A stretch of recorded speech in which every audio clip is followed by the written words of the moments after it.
नमस्कार बहनों और भाइयों, साथियों और प्यारे बच्चों, ज्ञान सागर में आपका स्वागत है। और हमारा आज का विषय है भारत के संविधान से आपका परिचय। जो हमारी सीरीज चली हुई है उसके अंतर्गत आज हम आपको अनुच्छेद 8 आर्टिकल 8 ऑफ इंडियन कॉन्स्टिट्यूशन, जो कॉन्स्टिट्यूशन के भाग 2 जो नागरिकता से जुड़े हुआ है, नागरिकता से संबंधित है, उसके विषय में आपसे परिचय कराएंगे। ये अनुच्छेद 8 जो है वो क्या है, उसमें क्या अधिकार दिए हुए हैं और क्या पावर है, उसमें क्या बात है। तो आप इस वीडियो को ध्यान से देखें, समझें। हमारा काम समझाने का है, रटाने का नहीं है। और जब आपको समझ में आ जाएगा तो आप अपने आप ही उसको लिख लेंगे। तो सबसे पहले हम इसकी जो विधिक भाषा है, संवैधानिक भाषा, उसके बारे में हम बताएंगे, फिर समझाएंगे, फिर उसकी शर्तें बताएंगे, उसमें क्या क्या शर्तें हैं। सबसे पहला है उसकी हेडिंग। कोई भी आर्टिकल संविधान में दे रखा होता है तो सबसे पहले उसकी संक्षिप्त हेडिंग होती है, फिर उसके बाद में उसकी विधिक जो संवैधानिक जो भाषा होती है वो होती है, उसके बाद में उसमें कुछ प्रोविजो होते हैं वो होते हैं,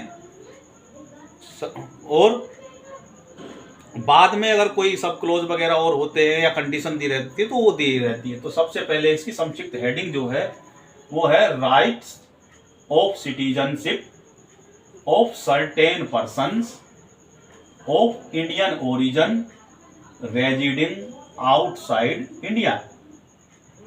यानी कि जो सिटीजन, ये राइट है सिटीजनशिप के उन लोगों के, उन पर्सन्स का जो भारत के मूल के हैं और भारत से बाहर रह रहे हैं।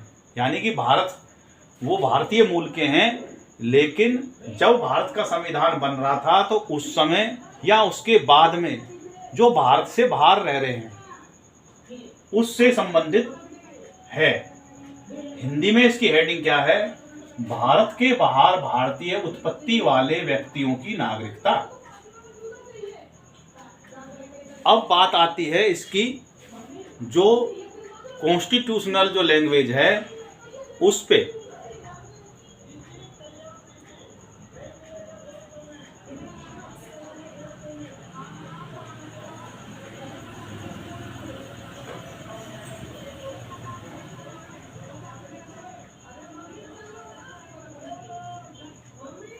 तो उसके अंतर्गत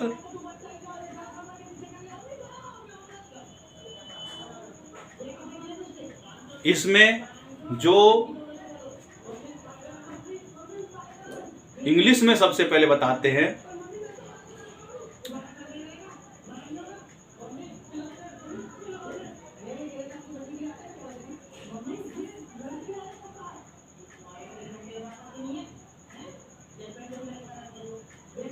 उसके बाद में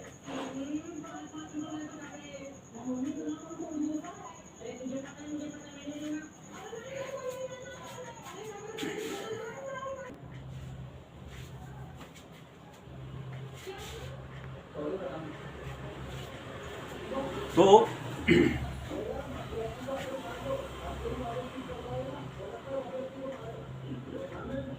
इसमें कहा गया है notwithstanding anything in article 5 any person or either of whose parents or any of whose grandparents was born in India as defined in Government of Indian Act 1935 as originally enacted and who is ordinary residing in any country outside India as so defined shall be deemed to be a citizen of India if he has been registered as a citizen of India by the diplomatic or consular representative of India in the country where he is for the time being residing on an application made by him. Therefore, to such diplomatic or consular representative, whether before or after the commencement of the Constitution, in the form or manner prescribed by the government of the Dominion of India or the Government of India। यानी कि इसमें जो बात कही गई है उसका मतलब है कि अनुच्छेद 5 के कोई बात होते हुए भी कोई भी व्यक्ति या उसके माता पिता में से कोई एक या उसके दादा दादी में से कोई एक भारत में पैदा हुआ हो, जैसा भारत सरकार अधिनियम 1935 मूल रूप से अधिनियम में परिभाषित है, और जो सामान्यतः भारत से बाहर किसी ऐसे देश में निवास कर रहा हो जैसा इस प्रकार परिभाषित है, उसे भारत का नागरिक माना जाएगा यदि उसे भारत के राजनयिक या वाणिज्य दूतावास प्रतिनिधि द्वारा उस देश में जहां वर्तमान में वह निवास कर रहा है भारत के नागरिक के रूप में पंजीकृत कर लिया गया हो, और यह पंजीकरण उसके द्वारा ऐसे राजनयिक या वाणिज्यिक दूतावास प्रतिनिधि को इस संविधान के प्रारंभ होने के पहले या बाद में भारत सरकार द्वारा निर्धारित प्रपत्र और तरीके से किया गया हो। तो ये जो है इसमें इसकी भाषा है। अब जब इस पे जो भारत का जो मूल संविधान था जो सामने रखा था उसमें ये नहीं था, ये बाद में जो ड्राफ्ट कमेटी जो बनी उसके जो अध्यक्ष थे उन्होंने ये अपनी तरफ से उसमें जोड़ा और संसद के सामने रखा, कॉन्स्टिट्यूएंट असेंबली के सामने, और अपने जो ड्राफ्ट मसौदा था उसमें उस पर 10, 11, 12 अगस्त 1949 को बहस हुई और इसे संविधान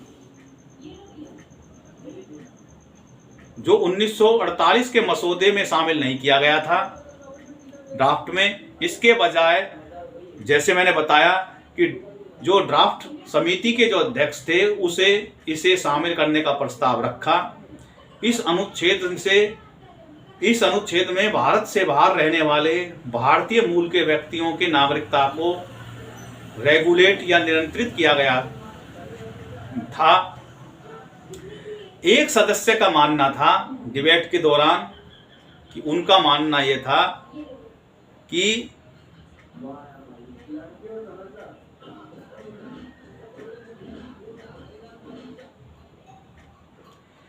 यह जो अनुच्छेद है वह विदेश में रहने वाले उन व्यक्तियों को अनुचित सुविधा प्रदान करता है जो भारतीय नागरिकता प्राप्त करना चाहते हैं, क्योंकि यह संविधान लागू होने के बाद भी आवेदन और पंजीकृत की अनुमति देता है। हालांकि जो पिछला अनुच्छेद है इससे पहले 7 वो पाकिस्तान से पलायन कर चुके व्यक्तियों को नागरिकता प्रदान करता है, उसे इस तरह का भावी आवेदन प्राप्त नहीं हुआ था। उन्होंने कहा कि भाई ये पाकिस्तान वाले जो नागरिक हैं उनके लिए तो इतनी सुविधा नहीं है आवेदन इस तरह की, लेकिन ये तो जो है औरों को उनसे ज़्यादा सुविधा दे रहा है।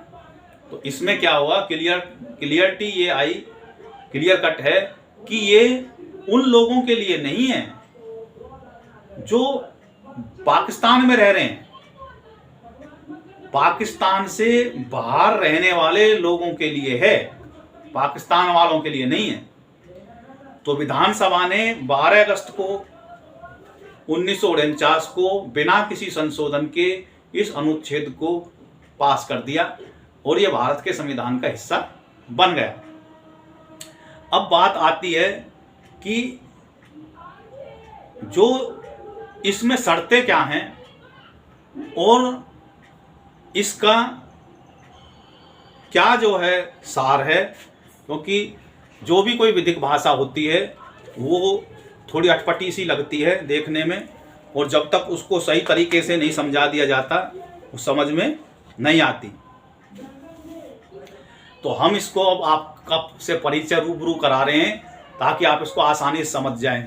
तो इसमें जो है, जैसे मैंने बताया, भारत के बाहर जो नागरिक हैं जिनकी जो जड़ें जो हैं भारत में से पैदा हुई हैं और वो भारत के बाहर किसी विदेश में रह रहे हैं, तो उन व्यक्तियों के लिए है कि भाई आप भारत की नागरिकता ले लें, क्योंकि बाद में दिक्कत आएगी जब भारत का संविधान बन रहा है। तो इस अनुच्छेद में जो है, अनुच्छेद 8 में भारत के जन्मे किसी भी विदेशी व्यक्ति को कुछ शर्तों को पूरा करने पे भारत की नागरिकता प्रदान करता है। इसके अंतर्गत पाकिस्तान जाने वाले लोग शामिल नहीं है। पहली बात तो यह है कि इसके अंतर्गत जो हैं, जो भारतीय मूल के हैं और जो पाकिस्तान चले गए वो शामिल नहीं है कि वो भी कहने लगे भाई साहब हम भी भारत की नागरिकता ले लें, दोहरी नागरिकता ले लें, इस तरीके से वहां भी रह लेंगे और यहाँ भी नागरिकता का भी लाभ उठाते रहेंगे, तो वो लाभ शामिल नहीं है। और इसमें जो है, इस अनुच्छेद के अनुसार पहली शर्त तो ये है कि जो व्यक्ति है वो स्वयं या उसके माता पिता में से कोई एक या उसके दादा दादी में से कोई एक भारत में पैदा हुआ हो। पहली कंडीशन तो उसको ये पूरी करनी होगी कि वो जो है भारत में पैदा हुआ हो। उसके बाद में उसे 5 ये जो शर्तें हैं इसके अनुसार कार्य करना होगा। सबसे पहली, यदि वह भारत का नागरिक पंजीकृत कर लिया गया हो। पहली तो वो क्या है, यदि वह जो है भारत का नागरिक जो है पंजीकृत का मतलब रजिस्टर्ड कर लिया गया हो। जो सबसे आखिरी वाली बात है वो सबसे पहले इसमें कह दी शर्त। दूसरा, यदि वह जो भी मान लो पंजीकृत कर लिया गया हो तो क्या है कि वो जो पंजीकृत किया गया हो वो किसके द्वारा किया गया हो, वो भारत के राजनयिक जो वहां दूतावास जो होते हैं उनके द्वारा, या जो कौंसलर प्रतिनिधि हैं, जो वाणिज्यिक दूतावास हैं प्रतिनिधि हैं, उनके द्वारा कर लिया गया हो। कहां पे, जहां वह निवास कर रहा हो, कर लिया गया हो। यानी कि पंजीकृत क्या है, राजनीतिक, भारत के राजनीतिक के द्वारा या कौंसलर प्रतिनिधि द्वारा, जहां वह उस समय निवास कर रहा है हो, यानी कि वो वहां का हो और उसके द्वारा किया गया हो। दूसरी होगी बात पूरी। पहला तो पंजीकृत कर लिया गया हो, दूसरा जहां भी पंजीकृत किया गया हो वो वहां किया गया हो जहां वो रह रहा है फिलहाल, और वहां की जो एम्बेसी है उनके जरिए से उसने वो कर लिया गया हो। तीसरा है, इस आवेदन का आशय पत्र, आवेदन पत्र जो है उपरोक्त राजनयिक या कौंसलर प्रतिनिधि के समक्ष किया गया हो। यानी कि उसने जो वो आवेदन पत्र है वो उनके समक्ष किया गया हो, राजनयिक के द्वारा या उनके कौंसलर प्रतिनिधि के द्वारा। चौथी बात क्यों है, जो है वो जो आवेदन पर पत्र है वो संविधान लागू होने से पहले किया गया हो या बाद में किया गया हो। आखिरी जो बात है वो ये है कि जो आवेदन पत्र है वो भारत सरकार, जो डोमिनियन सरकार है उसके द्वारा कौन सी है डोमिनियन सरकार, कौन सी है, जो संविधान लागू होने से पहले की थी, और या भारत सरकार द्वारा, जो भारत सरकार है उसके द्वारा जो विहित प्रपत्र है, जो प्रिस्क्राइब्ड फॉर्म है, उसके माध्यम, उस रीति से, उस फॉर्म के द्वारा, और जो रीति दी गई है, जो उसमें जो प्रक्रिया दी गई है, उस प्रक्रिया को फॉलो करने के द्वारा किया गया हो। इस अनुच्छेद में केवल संविधान लागू होने के समय प्राप्त होने वाली नागरिकता के बारे में ही नहीं है, बल्कि इसके पश्चात विदेश में रहने वाले लोगों के लिए भी नागरिकता का अधिकार ये जो है के संबंध में व्याख्या करता है। यानी कि ये नहीं है कि भाई जो संविधान लागू होने के दौरान की हो, उसके बाद के दौरान भी जो विदेश में रह रहे हैं उन पे भी ये व्याख्या करता है। तो इस प्रकार से ये जो है आर्टिकल जो है इसमें कोई ऐसी आड़ी तिरछी बात नहीं थी जो आपके समझ में ना आए। इसमें मैं फिर से बताता हूँ कि ये जो अनुच्छेद 8 है ये उन लोगों के लिए है जो भारत में पैदा हुए हों, या उनके माँ बाप में से कोई एक पैदा हुआ हो, या उनके दादा दादी में से कोई एक पैदा हुआ हो, और भारत से बाहर रह रहा हो, पाकिस्तान के अतिरिक्त, उन लोगों के बारे में है। तो उन लोगों के बारे में ये बताया गया है कि वह जो है भारत का नागरिक माना जाएगा यदि वो जो है भारत में के नागरिक के रूप में पंजीकृत कर लिया गया हो। और पंजीकृत कर लिया गया हो वो कहाँ कर लिया गया हो, जो जिस देश में वो रह रहा है उस देश के राजनीति के द्वारा, या कौंसलर प्रतिनिधि बोलते हैं, वाणिज्यिक दूतावास जो वो खुले रहते हैं जगह जगह, वहाँ पे उनके प्रतिनिधि होते हैं, वो वहाँ के द्वारा जहाँ पे वो निवास कर रहा है कर लिया गया हो आवेदन के माध्यम से। दूसरा क्या है, तीसरी के बात क्या है कि जो उसने ये जो आवेदन प्रपत्र इस बात के आशय का मतलब होता है कि भाई उसकी इच्छा जो है उसको जाहिर करते हुए जो आवेदन प्रपत्र जो है उपरोक्त राजनयिक को या अथवा जो कौंसलर प्रतिनिधि के समक्ष किया गया हो, जो ना कि किसी के लिए दे दिया, उसके सामने जाके उसने वो दिया हो। चौथा क्या है, आवेदन जो प्रपत्र है वो संविधान लागू होने से पहले दिया हो या बाद में दिया हो। और आखिरी क्या है कि आवेदन पत्र जो है जो भारत डोमिनियन सरकार है उसको या भारत सरकार को जो प्रिस्क्राइब्ड जो फॉर्म है उसके माध्यम से पूरी जो रीति जो बताई गई है उसमें भी कैसे आवेदन दे देना, उस रीति के अनुसार वहाँ उपस्थित होके दिया गया हो तो वह भारत का नागरिक माना जाएगा। इतनी सी बात इस आर्टिकल में थी। इस वीडियो को आप देखें, समझें, और हमारा जो काम है वो आपको एक एक अनुच्छेद से परिचय कराना है। इस वीडियो में मैंने अनुच्छेद 8 से परिचय कराया, अगले उसमें वीडियो में अनुच्छेद 9 से परिचय कराएंगे। इसी सिलसिले से हम पूरे संविधान को एक एक अनुच्छेद करके हम आपको परिचय कराएंगे और आपको समझाएंगे कि संविधान में क्या चीज़ है, ताकि ये जो संविधान की कॉपी जो लहराते हुए घूमते हैं वो आपको बरगला ना सकें कि भारत का संविधान मार दिया, खा गए, ख़त्म कर हो जाएगा। ये कोई ऐसी कोई गाजर मूली नहीं है जो कोई चाप जाएगा। इसमें जो शक्तियाँ हैं वो आप उनके समझें। कोई आपको गुमराह करना चाहे तो आप गुमराह नहीं हो पाएंगे जब भारत के संविधान से आप समझ पाएंगे, क्योंकि हर किसी के पास में तो वो नहीं है कि वो संविधान की भाषा को समझ जाए। तो हमारा काम है आपको संवैधानिक भाषा को समझाना और उससे आपसे रूबरू कराना। इस वीडियो में इतना ही। हमारे चैनल को आप लाइक करें, सब्सक्राइब करें और उसको शेयर भी करें अपने दोस्तों के माध्यम से। इस वीडियो में इतना ही। भारत माता की जय। जय हिंद, जय भारत।